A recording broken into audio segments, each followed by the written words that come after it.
Hello everyone, स्वागत है आपका मेरी यूट्यूब क्लासेस में। आज की क्लास में मैं रेखा ठाकुर आपके साथ डिस्कस करने वाली हूँ डीएलएड का, यानी जो जेबीटी का जो एंट्रांस होने वाला है उसका प्रीवियस पेपर मैं आपके लिए लेके आई हूँ। अभी जो जून में 2024 में जो आपका एग्ज़ाम रहने वाला है उसको लेकर हम बात करने वाले हैं। यहाँ पर देखिए, अभी जो आपका जून में जो एग्ज़ाम होगा जेबीटी एंट्रांस का, उसके लिए प्रीवियस पेपर बहुत हेल्प आपकी करेंगे। इसमें मैं आपको डिटेल डिस्कशन दूंगी, यानी कि सारे ऑप्शन को सॉल्व किया जाएगा, जिससे आपको एक आइडिया मिलेगा कि किस प्रकार से क्वेश्चन बनते हैं। तो आइए स्टार्ट करते हैं। आज जो हम पेपर डिस्कस करने वाले हैं प्रीवियस पेपर, वो आपका जून 2023 का है। ये 10 जून 2023 को ये एग्ज़ाम कंडक्ट किया गया था, ठीक है, एचपी बोस के द्वारा। तो ये क्वेश्चन पेपर हम देखेंगे कि इसमें आप किस प्रकार से इनको सॉल्व कर सकते हैं। देखिए बच्चों, यहाँ पर जो क्वेश्चन है हमारे पास वो क्या है आपका। सबसे पहला क्वेश्चन बन रहा है यहाँ पर क्या, कि पुरुषवाचक सर्वनाम के भेद है। यानी अगर मैं बोलूँ यहाँ पर कि पुरुषवाचक सर्वनाम के भेद कितने हैं, तो पुरुषवाचक ये सर्वनाम का ही एक भेद है। तो इसके आपके भेद होते हैं 3। कौन कौन से होते हैं? पहला होता है उत्तम पुरुष, दूसरा होता है मध्यम पुरुष, और तीसरा होता है अन्य पुरुष। सॉरी,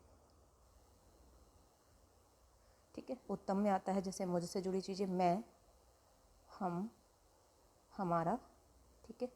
और मध्य में आता है तू, तुम, तुम्हारा, ठीक है, तुमने, तुमको, ये सारी चीज़ें।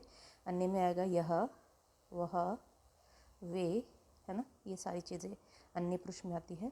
लेकिन एक चीज़ याद रखिएगा, जब भी हम किसी का परिचय देते हैं, जैसे गांधी जी गुजरात में इनका जन्म हुआ था, आपने वो किया, आपने वो किया, जब भी हम परिचय देते हैं तो हमेशा वो अन्य पुरुष में ही जाता है, ठीक। नेक्स्ट क्वेश्चन की अगर यहाँ पर बात की जाए, अगर मैं इसी क्वेश्चन को थोड़ा सा डिटेल में आपको बता दूँ, सर्वनाम के कितने भेद होते हैं अपने, तो 6 भेद होते हैं सर्वनाम के। पहला कौन सा होता है यहाँ पर, तो पहला आएगा यहाँ पर कौन सा, यही पुरुषवाचक सर्वनाम। दूसरा भेद अगर मैं बात करूँ, निश्चयवाचक, जिसमें हम निश्चित होते हैं कि यह मेरा घर है, वह उसका मित्र है ना। तीसरा आता है अनिश्चय, जहाँ पर निश्चित नहीं हो पाता कि क्या चीज़ है, जैसे कोई आया है ना, फ़ोन पर कोई है, ठीक है, कुछ ना कुछ, ये सारी चीज़ें किस में आती है, अनिश्चयवाचक सर्वनाम में।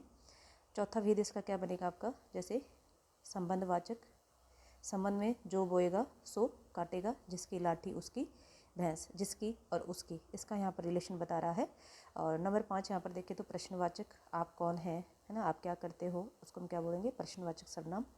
और निजवाचक, जिसमें निजता का भाव होता है, यानी कि कहने का मतलब जैसे कोई चीज़ स्वयं के लिए जो की जाती है उसको हम क्या बोलेंगे, निजवाचक सर्वनाम बोलेंगे।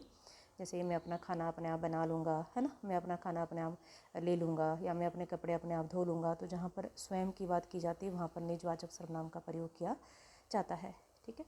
दूसरा क्वेश्चन देखिए हमारे पास क्या कहता है, हाथी पानी पीता है। यहाँ पर देखो बच्चे क्या है, क्रिया का भेद पूछ रहा है। ऑप्शन देखिए क्या दिया है, सकर्मक, अकर्मक, द्विकर्मक या प्रेरणार्थक। तो यहाँ पर सिंपल सी बात की गई है कि हाथी पानी पीता है, यानी हाथी क्या पीता है, तो पानी, यानी यहाँ पर हाथी जो है आपका करता है, पानी क्या है उसका कर्म है, और पीना क्या है उसकी क्रिया है। इसका मतलब क्या होता है, देखिए कर्म के आधार पर क्रिया के 2 भेद होते हैं, एक होता है आपका सकर्मक, दूसरा होता है आपका अकर्मक, ठीक है। ये जो सकर्मक होता है, स मतलब सहित, किसके सहित है, कर्म के सहित है, और अ मतलब नहीं, किसके किसके अभाव होता है, यहाँ पर कर्म का अभाव होता है। यहाँ पर सकर्मक क्रिया क्या होती है, जिसमें क्रिया का प्रभाव किस पर पड़ता है बच्चे, कर्म पर पड़ता है। और अकर्मक में क्या होता है, जिसमें क्रिया का प्रभाव, है ना, सीधा कर्ता पर पड़ता है। जैसे वह हंसता है, तो हंसना क्रिया है, और वह यानी कि वह जो आपका करता है, वह सीधा प्रभाव किसके ऊपर पड़ता है, तो यानी कि यहाँ पर किसके ऊपर पड़ रहा है, तो सीधा आपका कर्ता के ऊपर प्रभाव देखने को मिलता है। यानी कि जिसमें आपका कर्म नहीं होता वहाँ पर हम क्या लगा देते हैं, तो यहाँ पर हम लगा देते हैं अकर्मक क्रिया। अगर यहाँ की बात की जाए तो यहाँ पर सकर्मक क्रिया होगी, क्यों, क्योंकि यहाँ पर पानी जो हमारे पास है वो कर्म दिया गया है। हाथी क्या पीता है, तो हाथी यहाँ पर पानी पीता है, उसका काम क्या है, पानी पीना है। तो इसका मतलब यहाँ पर कौन सी क्रिया का भेद हो जाएगा, तो सकर्मक क्रिया का भेद हो जाएगा। द्विकर्म क्या होता है, जिसमें दो कर्म एक साथ होते हैं। प्रेरणार्थक क्या होता है, जिसमें एक प्रेरणा देने वाला होता है और एक उसको मानने वाला होता है। जैसे माँ ने, है ना, अपनी पुत्री से खाना बनवाया, है ना, वहाँ पर हम क्या लगाते हैं, प्रेरणार्थक क्रिया का यूज़ करते हैं। अगला क्वेश्चन देखिए, हिंदी व्याकरण में वाच्य के कितने भेद हैं। हिंदी व्याकरण में वाच्य के भेद कितने हैं, तो याद रखिएगा 3 भेद होते हैं। पहला होता है यहाँ पर कर्मवाच्य, ठीक है, दूसरा होता है कर्तृवाच्य, और तीसरा होता है भाववाच्य। ठीक है, ये वही है जैसे एक्टिव पैसिव वॉइस होते हैं ना, उस तरीके के होते हैं ये। वाच्य मतलब वॉइस की बात करता है यहाँ पर ये, कर्म, कर्तरी और आपका भाववाच्य। 3 प्रकार के होते हैं व्याकरण के अंदर आपके क्या, वाच्य। अगली बात है यहाँ पर क्वेश्चन नंबर 4 क्या कह रहा है आपका कि विकारी शब्दों के कितने भेद होते हैं। विकारी शब्दों के बच्चे 4 भेद होते हैं। 4 भेद कैसे होते हैं, क्योंकि 4 विकारी होते हैं, 4 अविकारी होते हैं। विकारी का मतलब होता है जिनमें परिवर्तन आता है, परिवर्तन आए जिनमें, उनको हम क्या कहते हैं, विकारी शब्द कहते हैं, है ना। परिवर्तन संभव होता है, जैसे हमारे पास संज्ञा, पहला होता है विकारी शब्द क्या, संज्ञा। दूसरा क्या होता है, सर्वनाम। और तीसरा होता है हमारे पास यहाँ पर क्या, विशेषण। और चौथा आता है आपका क्रिया। ये सारे के सारे क्या होते हैं बच्चे, ये सारे के सारे आपके विकारी शब्द होते हैं। ठीक है, नेक्स्ट क्वेश्चन देखें यहाँ पर, प्रत्यय के कितने भेद होते हैं। तो यहाँ पर क्या दे रहा है, प्रत्यय के 2 होते हैं, 4 होते हैं या फिर 6 होते हैं, इस तरीके से यहाँ पर ऑप्शन बनाए गए हैं। तो आपको प्रत्यय पता होगा। प्रत्यय होता क्या है, जो प्रत्यय, अगर मैं प्रत्यय की बात करूँ तो याद रखिएगा बच्चे, एक हमारा मूल शब्द होता है, शब्द के बाद लगने वाले शब्दांश को हम क्या कहते हैं, प्रत्यय कहते हैं। यानी जो यहाँ पर जो शब्दांश लगाया जाता है उसे हम क्या कहते हैं, प्रत्यय कहते हैं। और प्रत्यय के 2 भेद होते हैं, कौन कौन से होते हैं। तो पहला भेद आता है यहाँ पर क्या, कृत प्रत्यय, कृत यानी जो क्रिया से बनता है। दूसरा होता है आपका तद्धित प्रत्यय, तद्धित यानी जो संज्ञा, सर्वनाम और विशेषण से बनने वाला होता है, उसको हम क्या कहते हैं। जैसे नमकीन है, शब्द क्या आपका नमकीन, तो ये तद्धित प्रत्यय है ना। जैसे सजावट है, तो सजावट हमारा कृत प्रत्यय है, क्योंकि सजना, सज धातु है हमारे पास। धातु क्रिया का मूल रूपी क्या होता है आपका, धातु होता है। तो सजना यहाँ पर धातु है, आवट यहाँ पर क्या लगा है, प्रत्यय लगा है। तो ये यानी कि ये कौन सा प्रत्यय है, तो कृत प्रत्यय है। इस तरीके से हम पता लगाते हैं कि कृत है या तदित है। तो क्वेश्चन नंबर 5 का आंसर हमारे पास क्या रहेगा, यहाँ पर 2 भेद होते हैं। अगला क्वेश्चन देखिए, क्वेश्चन नंबर 6 क्या कहता है कि प्रयत्न के आधार पर व्यंजन के कितने भेद होते हैं। प्रयत्न के आधार पर व्यंजन के 3 भेद होते हैं। 3 भेद कौन से आते हैं, वही आते हैं आपके कौन से, एक आपका स्पर्श व्यंजन होता है, स्पर्श, ठीक है। दूसरा आपका ऊष्म व्यंजन जो कि 4 होते हैं, और अंतस्थ व्यंजन जो कि 4 होते हैं। स्पर्श आपके 25 होते हैं, क वर्ग से लेकर प वर्ग तक। और ऊष्म आपके 4 होते हैं, कौन कौन से, श, श, स और ह। अंतस्थ भी आपके 4 होते हैं, य, र, ल, व, ठीक है, ह, ठीक है। ये सारे आपके क्या होते हैं, अंतस्थ व्यंजन कहलाते हैं। नेक्स्ट क्वेश्चन देखिए क्या कहता है, क्वेश्चन नंबर 7, अरबी लिपि लिखी जाती है। अरबी जो लिपि है वो कैसे लिखी जाती है, दाएं से बाईं ओर, यानी इधर से इधर की ओर लिखी जाती है। ठीक है, अगला क्वेश्चन क्या कह रहा है यहाँ पर, क्वेश्चन नंबर 8, ए का उच्चारण स्थान जीव की स्थिति के आधार पर होगा। कैसे होगा, जो आपका ए है, यानी ए की अगर मैं बात करूँ तो जीव की स्थिति के आधार पर स्वर के कितने भेद होते हैं बच्चे, 3 यहाँ पर दिए गए हैं। जैसे अग्रस्वर, मध्य स्वर और पश्च स्वर, ये 3 भेद होते हैं। अब इन तीनों में से बताना है कि ए का उच्चारण कहाँ से किया जाता है। याद रखिएगा, जो आपका मध्य स्वर होता है वो कौन सा होता है, मध्य स्वर होता है आपका कौन सा, अ। जीव की स्थिति की बात कर रही हूँ मैं यहाँ पर आपको, ठीक है। और सॉरी, अग्रणी मध्य स्वर, सॉरी 1 मिनट, मध्य स्वर होता है आपका मध्य यानी अ, ठीक है। अग्र स्वर होता है आपका कौन कौन से, ई,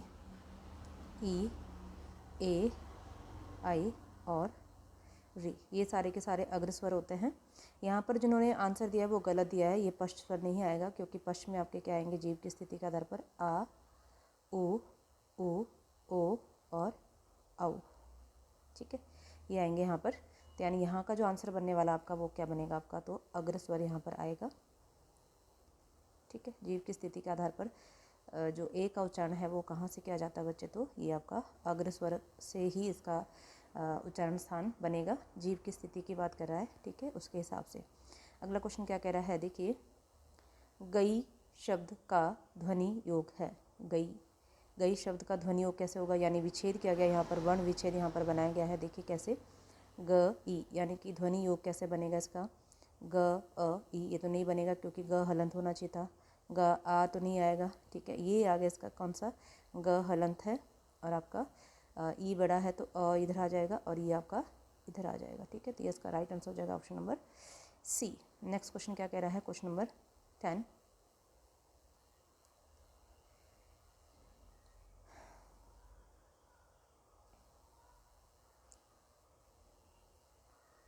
कौन सा शब्द रूढ़ शब्द है। तो यानी यहाँ बोल रहा है मलयज है, जलज है, पंकज है या वैभव है। ये तीनों तो पर्यायवाची है, ये तो रूढ़ शब्द होगा नहीं। तो मलयज ही आपका यहाँ पर क्या बन जाएगा, आपका रूढ़ शब्द बन जाएगा, क्योंकि इसको अब अलग अलग भी करेंगे फिर भी कोई इसका मतलब निकल के नहीं आएगा। नेक्स्ट क्वेश्चन देखिए क्या कहता है, क्वेश्चन नंबर 11, मूल स्वर है। मूल स्वर कौन से इनमें से, देखिए ये क्वेश्चन इन्होंने गलत पूछा है। देखो यहाँ पर क्वेश्चन होना चाहिए था क्या कि मूल स्वर नहीं है, ऐसे।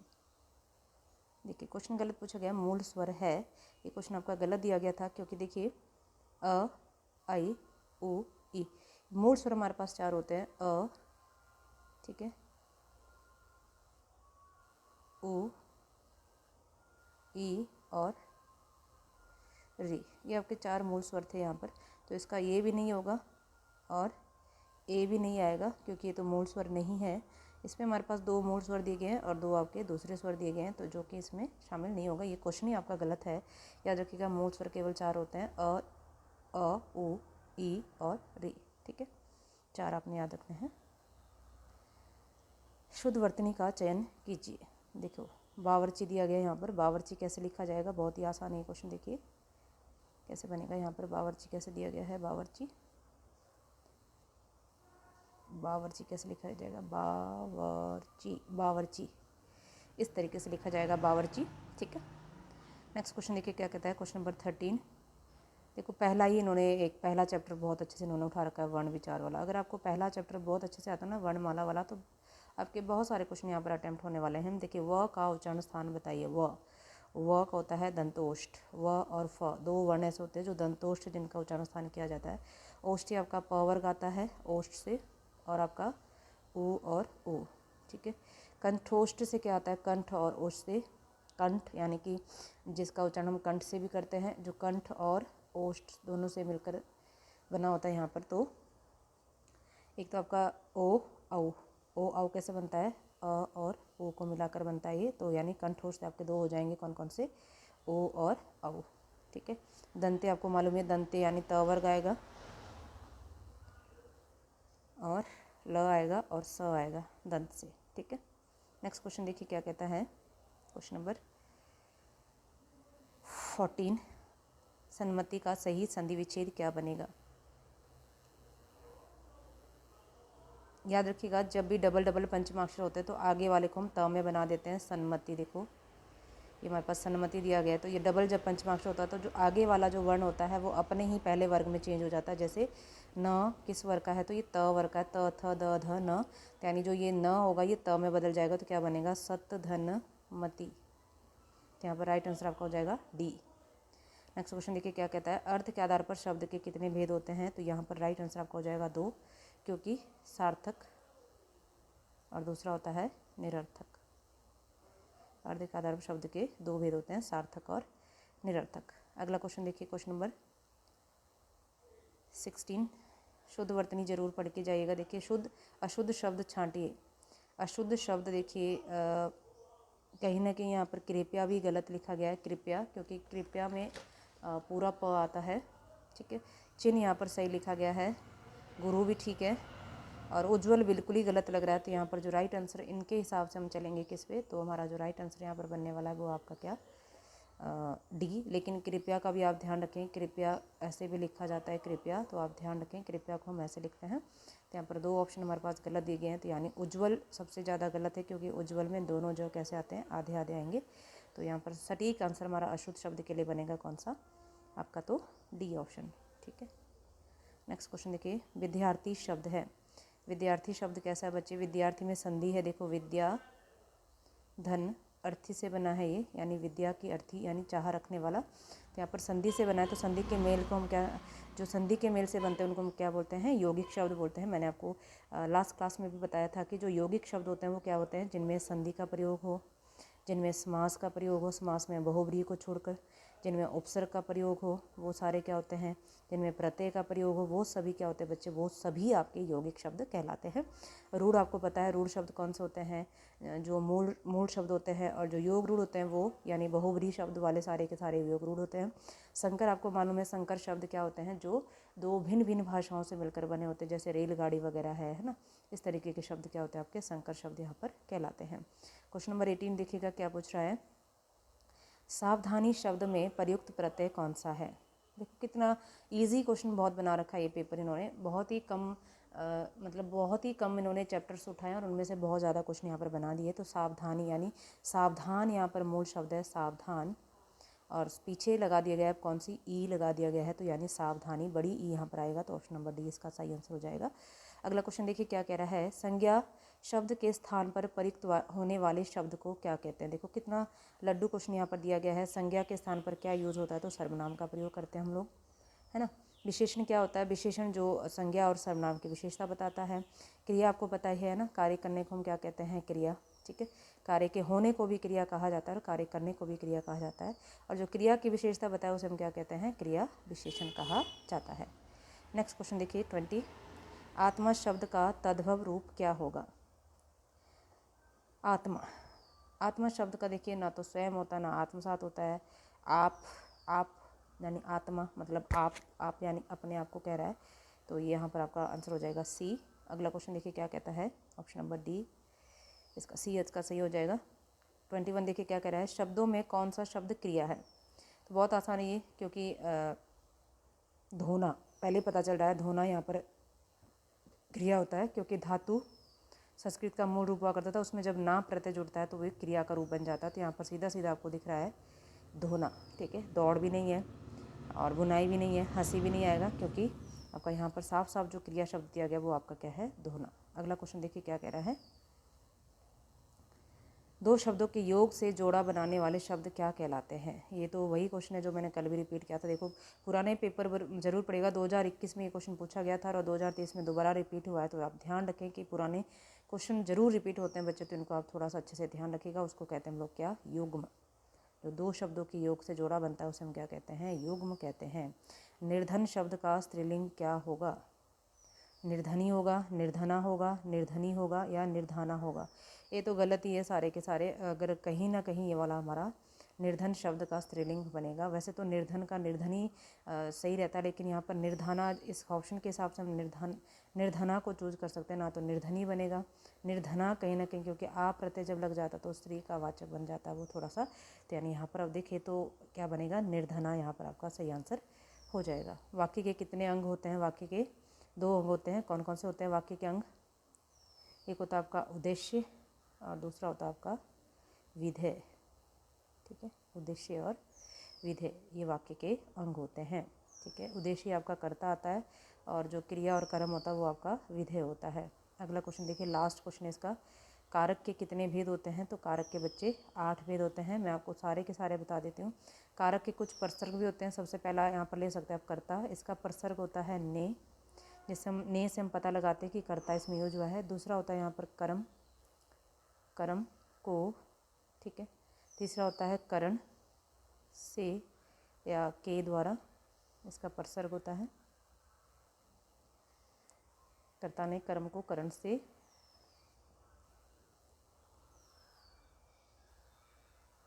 फिर चौथा लिखो यहाँ पर, एक मिनट थोड़ा स्पेस यहाँ पर बना लेते हैं थोड़ा सा। देखिए पहला लिखिए आप लोग, कर्ता, कर्ता का प्रसर्ग होता है ने, ठीक है। दूसरा आएगा यहाँ पर कर्म, कर्म का होता है को। फिर आएगा करण, करण का होता है से या के द्वारा, ये माध्यम के लिए यूज होता है बच्चे। और चौथा आएगा आपका संप्रदान, संप्रदान में आता है आपका के लिए। फिर आता है पांचवा अपादान, अपादान की विभक्ति भी होती है से, यानी यहाँ पर अलग होने का भाव बताता है ये, यानी जुदाई का भाव। नेक्स्ट आता है आपका संबंध, संबंध में आता है का, के, की, रा, रे, री और ना, ने, नी। संबंध के बाद आता है आपका, संबंध के बाद आप लिखेंगे क्या, अधिकरण, अधिकरण, अधिकरण की होती है विभक्ति क्या, में, ये हमेशा स्थान को इंडिकेट करता है और ऊपर, ठीक है। और संबोधन, ये विस्मयादि बोधक होते हैं, जैसे हे, अरे, है ना, हे, अरे, ये सब संबोधन आते हैं। तो ये सभी के सभी क्या बच्चे आपका, तो ये सभी के सभी कारक के भेद हो जाते हैं। तो यहाँ पर मैंने आपसे डिस्कस किया है आपका हिंदी का पैटर्न। लगभग हमने 25 क्वेश्चंस के डबल यहाँ पर ट्रिपल बनाने का प्रयास किया है, यानी 25 के हमने अगर क्वेश्चन डिस्कस किए हैं तो लगभग हमने 70 के आसपास यहाँ पर क्वेश्चन डिस्कस किए होंगे, क्योंकि यहाँ पर डबल क्वेश्चन अगर देखें तो हर एक ऑप्शन को हमने डिस्कस किया है, जो कि यहाँ पर आपका बहुत ही अच्छा रिस्पॉन्स आगे के लिए भी बनेगा। तो उम्मीद करती हूँ कि आपको ये मेरी क्लासेस अच्छी लग रही होगी, तो आप इसे लाइक शेयर एंड सब्सक्राइब ज़रूर कीजिएगा। नेक्स्ट सीरीज़ में मिलते हैं अब अगले क्लास में। ये हमारी 20 सीरीज़ थी। अगला जो हमारा 2022 वाला मैं लेकर आऊँगी आपके लिए, या पिछले जितने भी आपके JBT एंट्रांस के एग्ज़ाम्स जो रहे हैं उन पे हम बात करने वाले हैं, यानी कि आपके लिए बहुत हेल्पफुल रहेगा। खासकर हिंदी के आपके 25 में से 25 क्वेश्चन कहीं नहीं जाएंगे। हिंदी का आप बेसिक पकड़ लीजिए, आपका सारा का सारा यहाँ पर हिंदी का एक भी क्वेश्चन गलत होने वाला नहीं है। ठीक है, तो आज की क्लास के लिए बच्चों इतना ही। ठीक है, thank you so much, have a nice day.